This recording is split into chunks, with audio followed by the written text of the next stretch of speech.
ঠাকুরের হাতে যে সোনার কবচটা ছিল সেটি তাঁর অসুখের সময় মাকে দিয়েছিলেন। তিনি সেটি ধারণ করেছিলেন। কেবল পড়া নয়, রোজ সেটি জলে ধুয়ে সেই জল পান করতেন। কবচটি পুজোও করতেন ঠাকুরের একখানি ছোট পটের সঙ্গে।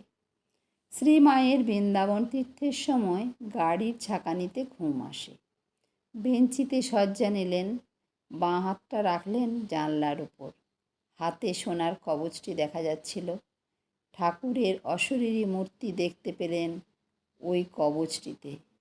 তখনই শুনতে পেলেন ঠাকুর বলছেন, ওগো, তোমার হাতটা জানলার কাছে থেকে সরিয়ে নাও, কবচটা দেখা যাচ্ছে, চোর যদি চুরি করে। শ্রীমা তাড়াতাড়ি উঠে পড়েন। কবচটি তখনই হাত থেকে খুলে টিনের বাক্সে রাখলেন।